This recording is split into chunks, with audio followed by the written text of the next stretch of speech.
In less than 24 hours, parliamentarians will gather at Gordon House to participate in the ceremonial opening. If you're still wondering about the significance of this event, we've got you covered. My name is Carrie-Ann Smith, and of course, you're tuned into Jamaica Magazine. In addition to that information, we put home ownership in the spotlight and focus on the effort to make it easier to do business in Jamaica. Pay attention as the magazine begins right now.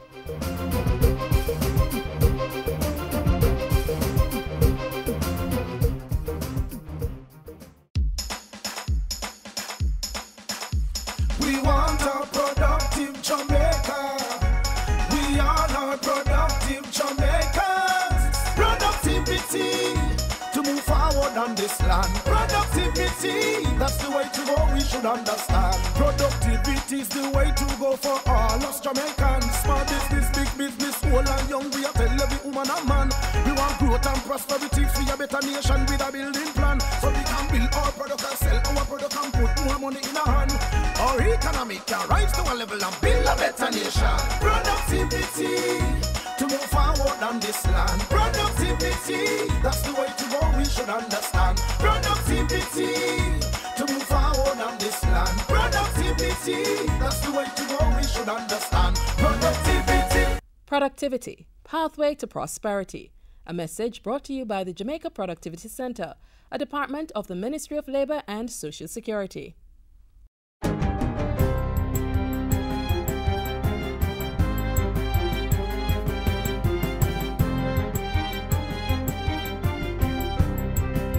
Good day, I'm Andrea Chisholm and this is your JIS News for Wednesday, April 2. In less than 24 hours, government will outline to the country how much it intends to spend on different sectors of society like health and education. Finance Minister Dr. Peter Phillips will table the national budget called the Estimates of Expenditure this Thursday. That takes place hours after Governor General Sir Patrick Allen outlines government's plans for the financial year during the throne speech. The Standing Finance Committee of Parliament, which comprises all members of the House of Representatives, will then consider the estimates from April 8 to 10. The Finance Minister will later open the budget debate on April 17. Dr. Phillips will be followed by Opposition Spokesman on Finance Audley Shaw on April 22 and Government and Opposition members on April 23. Opposition Leader Andrew Holness will make his contribution on April 24, Prime Minister Portia Simpson Miller on April 29, and the Finance Minister will close the debate on April 30. Sabina Park will soon be able to host night matches as infrastructure work for the much-anticipated floodlights is set to begin this weekend. $770,000 was released on Monday as a first installment for the Sabina Park lighting project following the signing of a Memorandum of Understanding between the governments of Jamaica and India. The Indian government is providing a $2.1 million grant, while the Tourism Enhancement Fund is contributing 65 million Jamaican dollars to the project. Prime Minister Portia Simpson Miller says the project coincides with a national development plan for the upgrading of sporting infrastructure. This initiative to furnish Sabina Park with state-of-the-art lighting is not just a cricket initiative. With lights, Sabina Park, we can host major sporting events which are beyond our reach at this time. India's High Commissioner to Jamaica says the assistance is a reflection of the mutual trust and understanding between the two countries. I look forward to working with Jamaican authorities and business establishments to help build bridges. The Sabina Park lighting project is being undertaken by the Fostrich Group of companies and managed by the Urban Development Corporation. Work is expected to be completed within 3 months. In other sport news, Prime Minister Portia Simpson Miller says government is committed to ensuring that the Trelawney Multipurpose Stadium is put to good use. She was speaking at the ISA Boys and Girls Championships on Saturday. Mrs. Simpson Miller said the government was exploring the hosting of similar games at the Trelawney Stadium. We're just waiting to be able to get some money to be able to move on the Trelawney Stadium, because I feel that that should be developed as a stadium that could serve Western Jamaica. Meanwhile, government is exploring the possibility of upgrading the G.C. Foster College in St. Catherine to a sport university. Education Minister Reverend Ronald Thwaites, who made the announcement, said the college could become a foreign exchange earner by attracting individuals from overseas. With a concentration on expertise in all variety of sporting activities, competitive, recreational, that it becomes a center for physical and emotional wellness and for the promotion of wholesome lifestyles. Minister Thwaites was speaking at a ceremony last Thursday to mark the recommissioning of the gymnasium at G.C. Foster College. Repairs were done to the roof and other infrastructure at a cost of $14 million. And finally, the Jamaica Urban Transit Company JUTC is to roll out a public education program on the new public transportation rules for the Kingston Metropolitan Region KMTR. As of April 1, the JUTC has retaken the routes in the KMTR and contracted private operators to support their seat capacity in a revamped sub-franchise system. 5,189 seats are contracted to sub-franchise operators, and 74 private operator buses have so far been approved by the Island Traffic Authority. The private buses and taxis have been color-coded to reflect the same image as the JUTC buses, and the operators are mandated to issue tickets, charge the correct fares, and operate according to their routes. At a press briefing Tuesday, it was pointed out that passengers could be charged up to $100,000 or spend 6 months in jail for traveling in unregulated vehicles in the KMTR. But that is not going to be enforced on the passenger that quick. We are going to make sure that we educate the passenger or the commuters as to what can happen if you travel on the bus or if you travel in a vehicle other than a PPV. And that's it for GIS News today. I'm Andrea Chisholm. Thank you for watching. Smoking, it's bad for your health. There's nothing cool about this habit. Tobacco smoking is a silent killer that will snare you in a horrific cycle of addiction that robs you of your money and your health. And it's not just you who suffers. Those around you who inhale the smoke are also at risk, your friends and loved ones. So stop if you've started, or resist before you begin the habit. Stay healthy. Government continues on its mission to make home ownership a reality for many low-income earners, whether it's by giving titles to persons who have lived on land for many years or making housing more affordable. Those in charge have remained committed to that goal.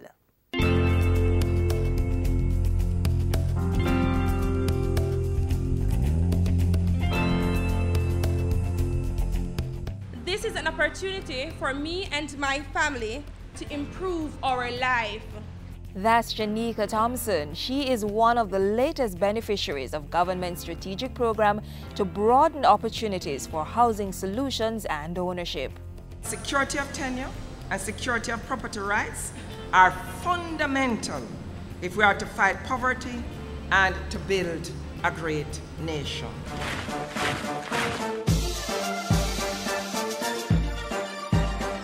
In December 2013, 48 residents of the Majestic Gardens community were given the keys to improve their social condition. They represented the first group of beneficiaries under the revamped inner city housing program. Let Majestic Gardens be a model of inner city development. You can do it, and I'm expecting you to do it, and I know you can. Do it for your children. Do it for yourself. I will no longer be afraid or embarrassed to invite a friend to visit because I'm terrified they might ask, "Can I use your restroom?" Or simply do not want them to know where I live. If and when asked for proof of address, I will now be able to furnish several utility bills. On March 26 of this year, Prime Minister Portia Simpson Miller was back in Majestic Gardens, announcing that another group of residents will soon be in Shanika's position. Under the National Housing Trust project, another 32 strata units are being built in the community. 78 persons from the Gravel Heights community in St. Catherine, meanwhile, now have the tools to secure home ownership. In December, they were presented with land titles under a Housing Agency of Jamaica program. The access to ownership of land is what is not only going to make you and your families better, but will improve the well-being of the economy of the country. Sugar workers are among those benefiting from government's efforts to broaden home ownership as a tool for effective social inclusion. On February 6 of this year, Prime Minister Portia Simpson Miller handed over 39 housing units to sugar workers and their families in Spicy Hill, Trelawney. It's part of a larger development where $2.4 billion is being spent on social programs in sugar-dependent communities over the next 3 years. Beneficiaries in this instance got the new homes free of cost, having only to pay for their titles. The government has made provisions to resettle some 876 residents of Sugar Estate Barracks Island-wide. 400 housing solutions will be constructed in 7 relocation sites in 4 sugar parishes. In February of this year, another 40 residents from Donaldson in eastern St. Thomas became proud owners of land titles.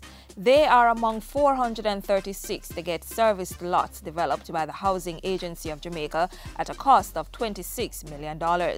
More recently, 80 persons from the Arnett Gardens community can proudly say they are no longer informal settlers. You'll be people with your house with legal documentation that you are owners.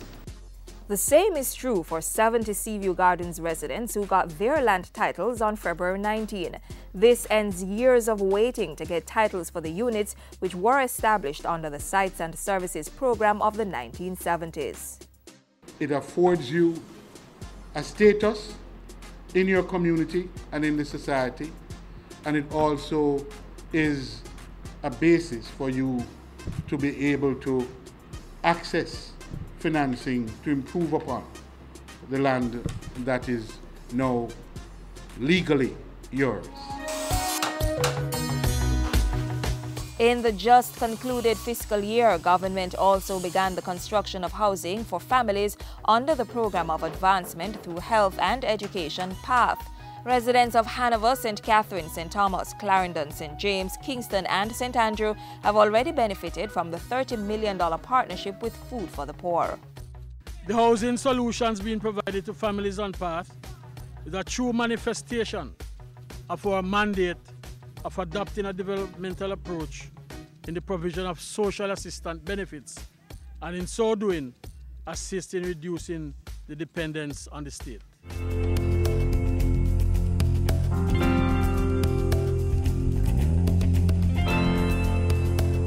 The government of Jamaica, allowing access to basic social amenities, empowering people and facilitating national development in fiscal year 2013-2014.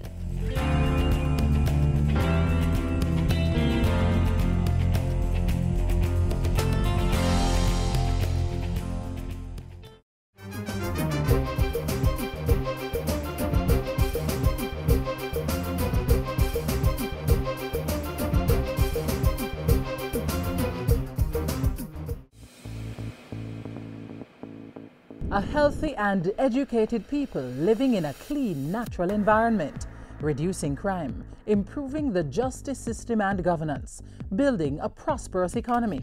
It's not just a vision, it's reality.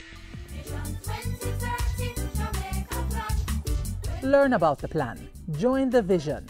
My country, Jamaica, has a rich heritage and is very unique. If we all pull together, we can make it the place of choice to live, work, raise family, and to do business. For more information on Vision 2030, call the Planning Institute of Jamaica or visit vision2030.gov.jm, your parish library, school library, or the Jamaica Information Service. In the previous feature, we showed you tangible examples of effective social inclusion, one of the goals government set itself at the start of the previous financial year. Apart from the identification of priority items, the beginning of each parliamentary year is usually accompanied by much fanfare, evidenced by the ceremonial opening. That's happening tomorrow. Here's Andrea Chisholm with the behind-the-scenes details on the annual event.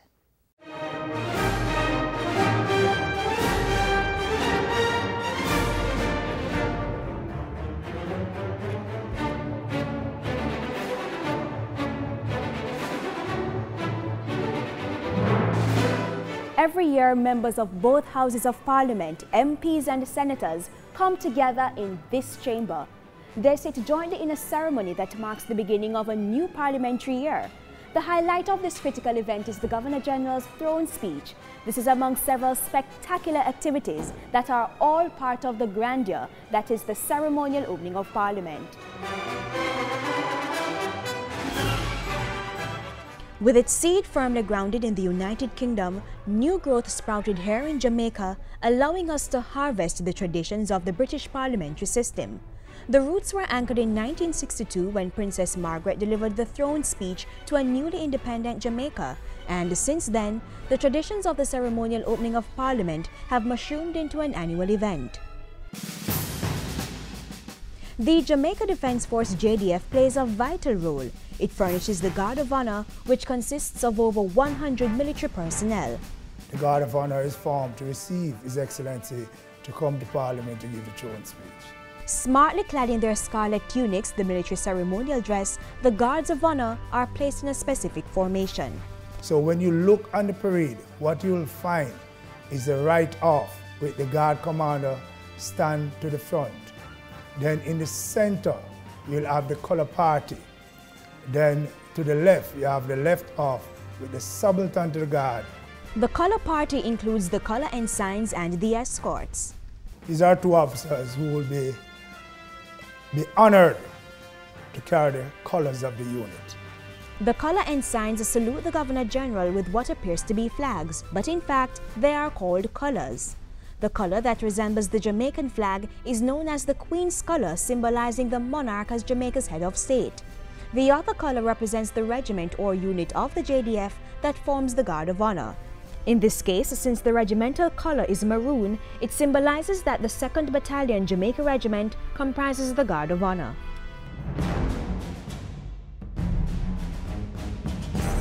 The streetliners march into position first, then the Guard of Honor march into position. Then we await the arrivals. The Commissioner of Police usually arrives first and awaits the wife of the Governor-General. His arrival is followed by that of the Chief of Defence Staff. He will come and go onto the saluting dais, and he will receive a sword salute, in which he glances over and have a quick look at his troops to ensure everything is intact and everything is okay to receive His Excellency. Then he'll go and await the arrival of His Excellency. When the wife of His Excellency arrives, she's escorted in chamber. Then, the main event. Mounted escorts accompany the Governor-General.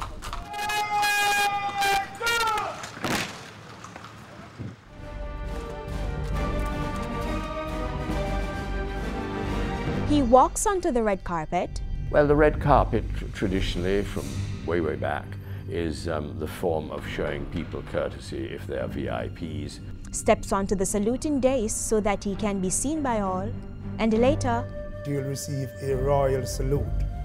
Royal salute! Present!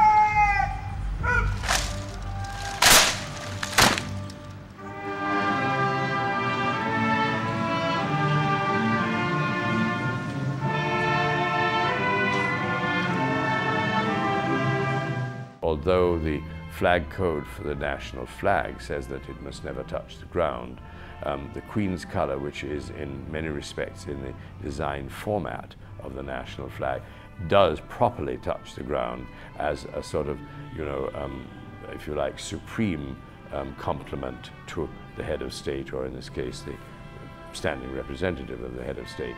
In essence, the colours touching the ground is not a form of disrespect. It's the highest compliment being paid to the Governor-General.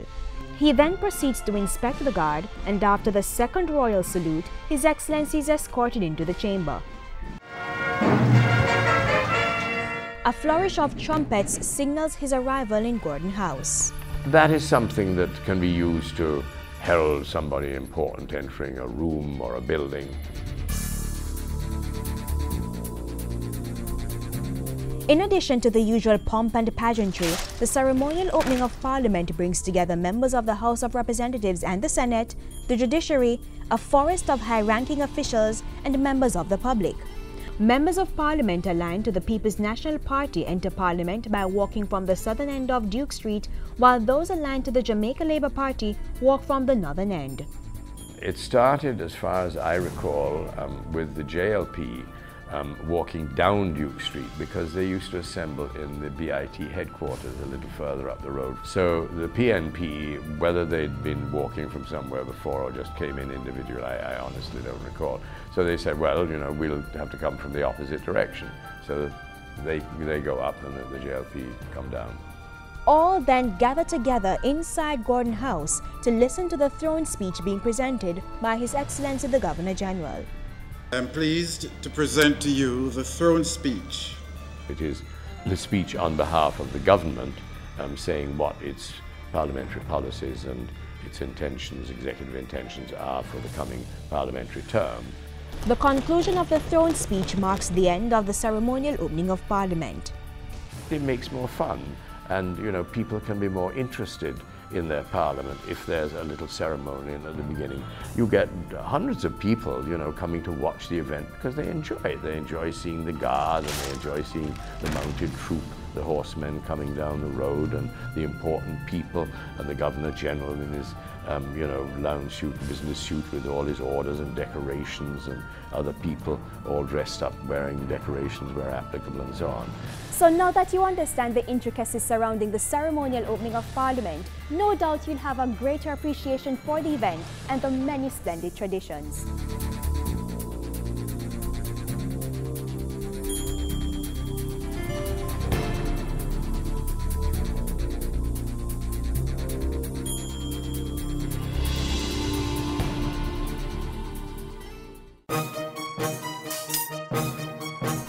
The 2014-2015 fiscal year is almost here. Catch the ceremonial opening of Parliament on April 3 as Governor-General Sir Patrick Allen outlines government's plans for the new legislative year. The estimates of expenditure will also be tabled on April 3. Come April 8 to 10, the Standing Finance Committee of Parliament will consider the estimates. Tune in as the Finance Minister opens the budget debate on April 17. Dr. Peter Phillips will be followed by the Opposition Spokesman on Finance on April 22 and Government and Opposition members on April 23. The Opposition Leader will make his contribution on April 24 and the Prime Minister makes her presentation on April 29. The budget debate will close on April 30 with the Finance Minister. It's the 2014-2015 budget debate. Stay informed and keep watching Jamaica Magazine. When a new financial year begins, policymakers generally communicate plans to improve the country's performance in different sectors. And this year, government definitely intends to continue its economic reform program. We've been zeroing in on the different aspects of that program since last week. Today, we continue the series looking at restructuring the business environment.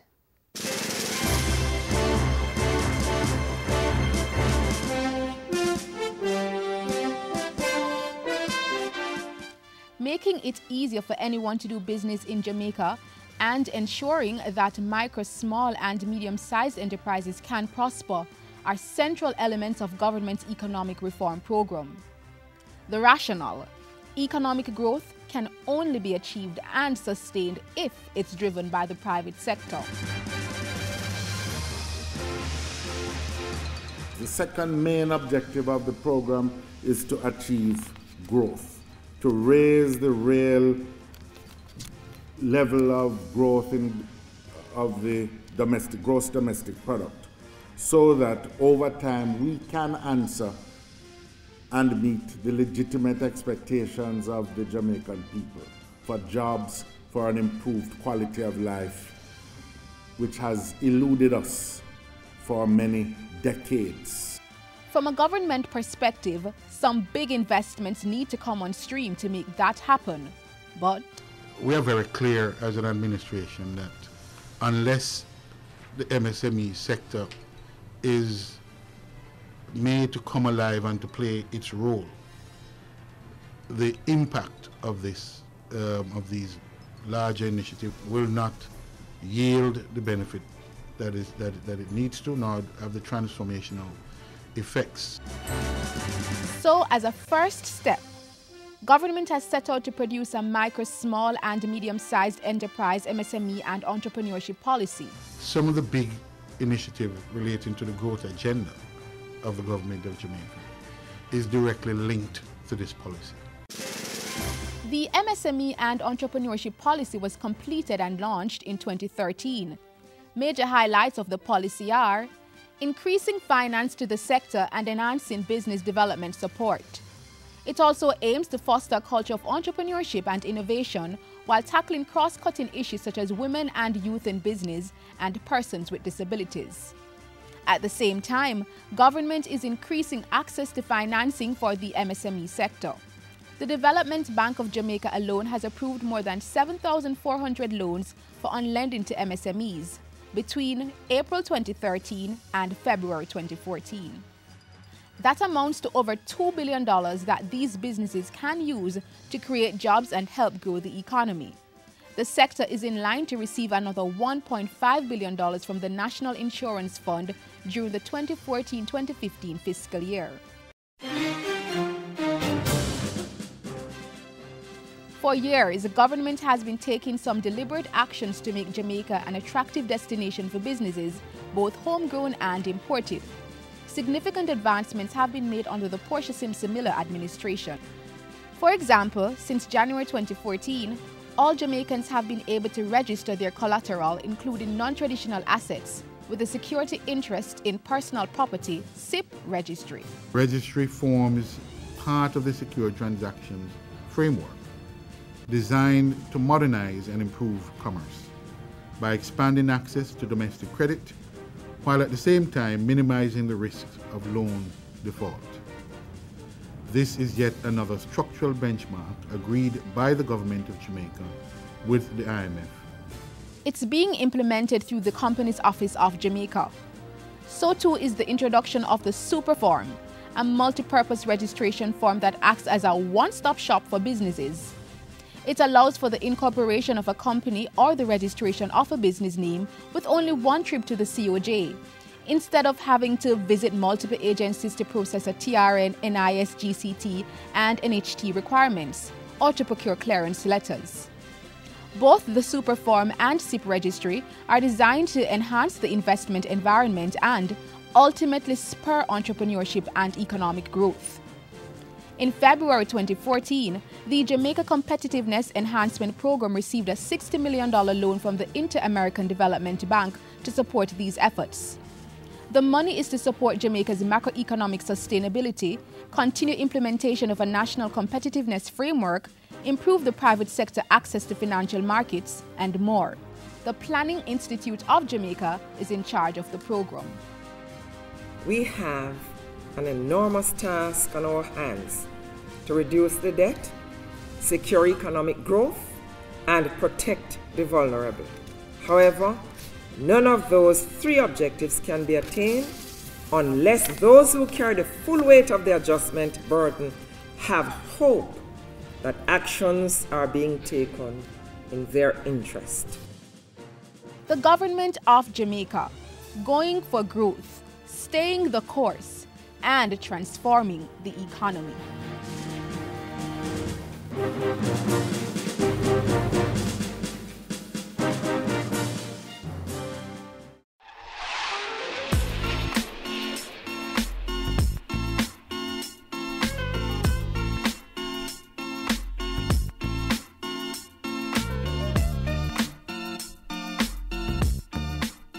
You could potentially benefit from taking advantage of the initiatives you heard about in this episode of Jamaica Magazine or any other. To find out more, check us out on the web. Send us an email or a message on our Facebook or Twitter pages. And remember, this and other programs can be viewed on our YouTube channel. Other bits of critical information will come your way in a brand new edition of the magazine, same time tomorrow. I'm Carrie-Ann Smith. Until then, walk good. This has been a production of the Jamaica Information Service, the voice of Jamaica.